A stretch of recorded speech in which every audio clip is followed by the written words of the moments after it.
وقت نہیں مل سکا, کچھ حساب کتاب کرنا تھا تمہارے ساتھ. آنکھوں میں تپش لیے اسے گھورا. کیا کہہ رہے تھے تم اس دن زمر سے کہ سعدی کا حادثہ میرے سر پہ ڈال دو؟ اوہ کم آن. ہاشم نے بے حد حیرت سے سر جھٹکا. کیا اس نے یہ بتایا تمہیں؟ اور کیا یہ نہیں بتایا کہ اس نے خود کیا کیا؟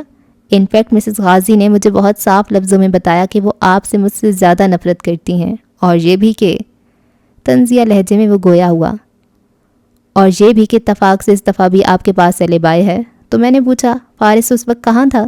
بولی میرے ساتھ تھا, مگر وہ اپنے تمام اعمال کا حساب بھگتے گا. میں نے پوچھا آپ یہ فارس میں ڈالنا چاہتی ہیں؟ تبھی تم آ گئے. شاید انہوں نے تمہارے سامنے اپنی پوزیشن کلیئر کرنے کے لیے یہ کہا, ورنہ اگر میں تمہاری جگہ ہوتا تو بہت محتاط رہتا, کیونکہ ہم سب کو پتہ ہے کہ انہوں نے تم سے شادی کیوں کی ہے. میری بات کان کھول کر سنو ہاشم. وہ چپتی ہوئی نظروں سے اسے دیکھتا آگے آیا. یہ میرا گھر ہے اور زمر میری بیوی ہے. تمہارے مقابلے مجھے اس کی بات کا زیادہ یقین ہے, اس لیے میری بیوی سے دور رہو. چبا چبا کر ایک ایک لفظ ادا کیا. اگر ایک لمحے کے لیے بھی مجھے لگا کہ تم سعدی کے حادثے کو استعمال کرنے کی کوشش کر رہے ہو تو یاد رکھنا میں تمہیں اپنے ہاتھوں سے ماروں گا. ایک تیز نظر اس پہ ڈال کر وہ مڑنے لگا, پھر رکا. اور ہاں, میرے گھر میری غیر موجودگی میں آنے کی ضرورت نہیں ہے. تمہارا دوست سعدی تھا, اس گھر میں اب تمہارا مزید کوئی دوست نہیں ہے. اور اندر جا کر زور سے دروازہ بند کر دیا. ہاشم بمشکل ضبط کرتا مڑا اور لمبے لمبے ڈگ بھرتا سبززار پہ چلتا گیا. اس کے چہرے پہ شدید غصہ تھا. اس کے کمرے کی بالکنی سامنے تھی. بیرونی زینے سے وہ بالکنی پہ چڑھا اور اندر کمرے میں آ کر موبائل پہ نمبر ملایا. خاور نے پہلی گھنٹی پہ کال اٹھائی. جی سر. خاور, مجھے نہیں پتا تم یہ کیسے کرو گے. غصیلی آنکھوں کے ساتھ وہ فون پہ غرایا تھا. مگر مجھے فارس غازی جیل کے اندر چاہیے, کبھی بھی باہر نہ نکلنے کے لیے. اوکے سر, میں کچھ کرتا ہوں. کال بند ہوئی تو ہاشم نے اسی برہمی سے فون صوفے پہ پھینک دیا اور منہ میں چند انگریزی گالیاں اسے نکالیں. غصہ کم ہونے میں نہیں آ رہا تھا. انیکسی کے اندر فارس سیڑھیاں چڑھ کر اوپر آیا تو حنا کے کمرے کا دروازہ کھلا تھا اور وہ بجھے چہرے کے ساتھ بیڈ پہ بیٹھی تھی. وہ چوکھٹ میں ٹھہرا. آئندہ ہاشم سے زیادہ بات کرنے کی ضرورت نہیں ہے, وہ اچھا آدمی نہیں ہے. نہ سختی نہ نرمی, بس ہموار لہجے میں کہہ کر اس کا جی اچھا میں جھکتا سر دے کر وہ اپنے کمرے کی طرف آ گیا. اپنا کمرہ. ہلکی دستک دے کر دروازہ کھولا تو کمرے کی بتی بجھی تھی. صرف ڈریسنگ روم کا بلب جل رہا تھا. اسٹڈی ٹیبل خالی تھی. وہ بیڈ پہ لحاف گردن تک اوڑے, آنکھوں پہ بازو رکھے لیٹی تھی. کیا یہ میرے جانے کا انتظار کر رہی تھی؟ وہ آہستہ سے دروازہ بند کرتا بیڈ کے قریب آیا, دوسرا تکیہ اٹھایا اور صوفے پہ رکھا. پھر یوں ہی گردن موڑ کر اسے دیکھا. آنکھیں بازو سے ڈھکی تھیں مگر ناک کی لونگ دمکتی نظر آ رہی تھی. فارس کے چہرے پہ چھائے تنے تاثرات ڈھیلے پڑے. نظر زمر کی سائڈ ٹیبل پہ پڑی. وہاں دوائیاں رکھی تھیں اور ساتھ میں جگ گلاس. جگ خالی تھا. اس نے جگ اٹھایا اور باہر نکل گیا. واپس آیا تو وہ پانی سے بھرا تھا اور ٹھنڈے پانی کے باعث جگ کو پسینہ آیا ہوا لگتا تھا. جگ واپس دھرتے اس نے گردن جھکا کر ذرا کی ذرا اسے دیکھا. وہ جاگ رہی تھی, وہ جانتا تھا. ایک تلخ مسکراہٹ لبوں پہ ابھر کر معدوم ہوئی. پھر صوفے کی طرف آ گیا. گھر کی بتیاں آہستہ آہستہ بجھنے لگیں. خاموشی چھانے لگی. کتنے ہی پل ان کے کمرے میں آہستہ سے سرک گئے. وہ نوز بازو آنکھوں پہ رکھے لیٹی تھی اور وہ صوفے پہ نیم دراز, سینے پہ لیپ ٹاپ رکھے ہسپتال کی فوٹیج بار بار دیکھ رہا تھا. اندھیرے میں اسکرین کی روشنی اس کے چہرے کو چمکا رہی تھی. ڈریسنگ روم کی بتی اب بند تھی اور باقی کمرہ اندھیرے میں ڈوبا تھا. ایک دم سے وہ اٹھ بیٹھی, بالکل سیدھی. فارس نے چونک کر اسے دیکھا. وہ پاؤں نیچے اتارے, بالکل دم بخود سی بیٹھی تھی. اوہ, وہ ہلکا سا بڑبڑائی. زمر, آپ ٹھیک ہیں؟ وہ لیپ ٹاپ میز پہ رکھتا خود بھی اٹھ بیٹھا. زمر نے چونک کر اسے دیکھا. نیم اندھیرے میں بھی اتنا واضح تھا کہ اس کی آنکھیں خوابیدہ تھیں. شاید وہ سو گئی تھی اور کچی نیند سے جاگی تھی. وہ ویڈیو, وہ بے خودی کے عالم میں بولی. کون سی ویڈیو؟ ہسپتال والی؟ وہ ایک طرف کو ہو بیٹھا. آئیے دیکھ لیجئے. وہ ایک دم اٹھی اور ننگے پیر تیزی سے اس تک آئی. کیا آپ اس ویڈیو کی بات کر رہی ہیں؟ بیٹھ جائیے.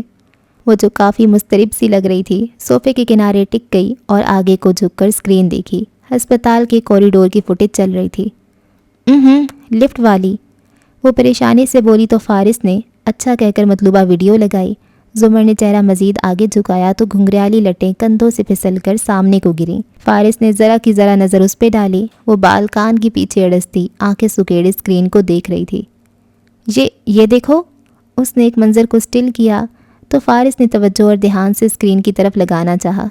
مجھے ابھی یاد آیا، یہ آدمی دیکھو، چھینک مارنے کے لیے ماسک اتارنے سے 6 سیکنڈ پہلے اس نے نظر اٹھا کر کیمرے کی طرف دیکھا ہے۔ وہ ایک دم چونکا۔ اسکرین پہ اس شخص کی نگاہ اٹھا کر فوراً واپس موڑ لینے کو زمر نے سٹل کر رکھا تھا، یعنی کہ وہ اس بات سے واقف تھا کہ لفٹ کا کیمرہ اس کی تصویر بنا رہا ہے۔ ہاں، اور پھر بھی اس نے ماسک اتارا۔ زمر کا اضطراب اب غصے میں بدلنے لگا تھا، تاکہ ہم اس کا چہرہ ٹھیک سے دیکھ لیں۔ اب دیکھنا 2-4 دن میں پولیس اس کو پکڑ بھی لے گی اور یہ اعتراف جرم بھی کر لے گا، کیونکہ یہ صرف ایک کرائے کا آدمی ہے جسے اصل مجرم خود کو چھپانے کے لیے استعمال کر رہے ہیں۔ وہ اسکرین کو دیکھتے ہوئے سوچتا ہوا بول رہا تھا، پھر کچھ یاد آیا۔ یہ دیکھیے، میں دوسری فوٹیجز چیک کر رہا تھا، یہ اس کوریڈور کو دیکھیے۔ اس نے ایک اور ویڈیو لگا کر دکھائی۔ کوریڈور خالی تھا۔ فارس نے ذرا فارورڈ کیا۔ اس شیشے کے دروازے کو دیکھیے، اس میں مخالف کوریڈور کا عکس جھلک رہا ہے۔ زمر نے گردن مزید آگے کر کے غور سے دیکھا۔ اس عکس میں ایک نرس جاتی ہوئی دکھائی دے رہی ہے، اس کی پشت ہے اس طرف، اور راستے میں وہ ٹرے میں سے کچھ گراتی ہے، پھر اٹھاتی ہے اور چلی جاتی ہے۔ اوکے، پھر؟ نیم اندھیر کمرے میں وہ دونوں صوفے پہ ساتھ ساتھ بیٹھے بات کر رہے تھے۔ اس کوریڈور میں اگلے آدھے گھنٹے میں ہر 5 منٹ اور 17 سیکنڈ بعد ایک نرس کا عکس دکھائی دیتا ہے جو بیچ راستے میں کچھ گراتی ہے۔ یا تو اسپتال کی ساری نرسیں اندھی ہیں، یا پھر یہ ایک ہی 5 منٹ کا کلپ ہے جسے بار بار دہرایا گیا ہے۔ یعنی اصل آدھے گھنٹے کی ٹیپ غائب ہے۔ وہ چونکی۔ اگر اسپتال والے ان آرگنائزڈ کرمنلز کے ساتھ مل کر یہ ٹیپ ڈاکٹر کر سکتے ہیں تو لفٹ والی ٹیپ ہی غائب کر سکتے تھے، مگر نہیں، انہوں نے ہمارے ساتھ کھیل کھیلا۔ اس کی پریشانی پہ بل پڑ رہے تھے اور وہ غصے سے کہتی جا رہی تھی، ان کو پتہ تھا ہم فوٹیجز نکلوائیں گے، سو وہ ہر اس راستے پہ بیٹھے ہیں ہمیں بھٹکانے کے لیے جو سعدی تک جاتا ہے۔ وہ ہمیشہ ہم سے 2 قدم آگے رہیں گے۔ وہ ذہنی طور پہ اتنی الجھی ہوئی تھی کہ فارس نے کنکھیوں سے اسے دیکھا۔ وہ اس کے صوفے پہ اس کے تکیے کے ساتھ بیٹھی ہے، اسے احساس نہیں ہوا۔ اگر وہ ہمیشہ ہم سے 2 قدم آگے رہیں گے تو ہم سعدی کو کبھی نہیں ڈھونڈ سکتے۔ بالکل۔ وہ اسکرین کو پلکیں سکیڑ کر دیکھے گئی۔ اندھیرے کمرے میں واحد مدھم سی روشنی عجب فسوں بکھیر رہی تھی۔ وہ بدقت زمر سے نظریں ہٹا کر سامنے دیکھنے لگا۔ لائبریری کے سارے منظر ارد گرد اترنے لگے تھے۔ بس پھر ہم سعدی کو نہیں ڈھونڈتے؟ وہ قطعیت سے بولی تو وہ چونکا۔ کیا مطلب؟ ہم ان کے قدم پکڑنے کی کوشش کر رہے ہیں، مگر وہ ہمیشہ 2 قدم آگے رہیں گے، سو ہم سعدی کو نہیں ڈھونڈیں گے، ہم ان کو ان کی گردن سے پکڑیں گے، وہاں سے جہاں سے انہوں نے تصور نہیں کیا ہوگا۔ وہ لیپ ٹاپ کو دیکھتی گویا خود سے بول رہی تھی، مگر ہم نہیں جانتے وہ کون ہے۔ وہ بھی یہی سمجھتے ہیں کہ ہم انہیں نہیں جانتے، مگر یہاں پر انہوں نے ایک غلطی کر دی۔ وہ پہلی دفعہ مسکرائی اور نگاہیں موڑ کر فارس کو دیکھا۔ کیا تم نے کرمنل لاء میں پڑھا نہیں تھا کہ it's not the crimes, it's the cover up? فارس نے اس بات میں سر ہلایا۔ بالکل، مجرم کو اس کا جرم نہیں پکڑواتا، بلکہ جرم کو چھپانے کی کوشش پکڑواتی ہے۔ سو اپنے جرم کو چھپانے کی کوشش میں انہوں نے اپنا ایک بندہ ہمارے سامنے لا کھڑا کیا ہے۔ اب تک وہ ہمارے لیے ایک انجان گروہ تھا مجرموں کا، مگر اب ہم ان کے ایک ساتھی کو جانتے ہیں، یہ لفٹ والا آدمی۔ مگر فارس نے نفی میں سر ہلایا۔ یہ تو صرف ایک ہرکارا ہے، کرائے کا آدمی۔ جن لوگوں نے سعدی پہ حملہ کیا ہے یہ ان آدمیوں کو جانتا تک نہیں ہوگا۔ بالکل، وہ بھی یہی سمجھتے ہیں، مگر فارس، وہ کسی کو تو جانتا ہوگا، کسی نے تو اس کو پیسے دیے ہوں گے اس کام کے۔ ہم اس آدمی کے ذریعے اس کو ڈھونڈیں گے جس نے اسے پیسے دیے، اور پھر اس سے اوپر والے کو، اور یوں زینے پہ زینہ چڑھتے ہم ان لوگوں تک پہنچ سکتے ہیں جنہوں نے سعدی کو اپنے پاس رکھا ہوا ہے۔ سو اب ہم سعدی کو نہیں ڈھونڈیں گے، ہم ان لوگوں کو ڈھونڈیں گے۔ جس دن ہمیں یہ لوگ مل جائیں گے اس دن سعدی بھی مل جائے گا۔ اس کے لہجے میں عزم تھا۔ اوکے، ایسا ہی کرتے ہیں، مگر ان تک پہنچنا آسان نہیں ہوگا۔ کیا آپ نے بیلسٹک رپورٹ دیکھی؟ سعدی کو گلاک گن سے گولی ماری گئی ہے، کبھی امکان ہے کہ G41 استعمال کی گئی۔ پاکستان میں G41 منگواؤ تو 2.5-3 لاکھ سے کم کی نہیں ملتی، اور کون منگوا سکتا ہے اتنے آرام سے گلاک کی پستول؟ اسلحے کی درآمد ممنوع ہے، اور صرف سنگل امپورٹ لائسنس کے لیے ہی کوئی ایک وقت میں ایک ہی پستول منگوا سکتا ہے۔ میرا مطلب ہے یہ مہنگی ترین گنز میں سے ایک ہے۔ کلاس اور ٹیسٹ چیک کریں ذرا ان لوگوں کا۔ وہ اسکرین کو دیکھتے ہوئے تبصرہ کر رہا تھا۔ ایک دم رکا، اس نے زمر کو چونکتے ہوئے دیکھا۔ گن کے ذکر پہ جیسے وہ ہوش میں آئی، بے اختیار چونک کر آس پاس دیکھا۔ اس کے صوفے پہ ایک دم وہ کھڑی ہوئی، چہرے پہ اسپاٹ بنا گیا۔ ظاہر ہے قاتل اسلحے کے بارے میں آپ سے بہتر کون جانتا ہوگا؟ تلخی سے کہہ کر وہ تیزی سے بیڈ تک آئی۔ زرد موسموں کا سارا فسوں غائب ہو گیا۔ اندھیرے میں 2 سائے رہ گئے، ایک صوفے پہ بیٹھا تھا اور دوسری بیڈ کے ساتھ اس کی طرف پشت کیے کھڑی تھی۔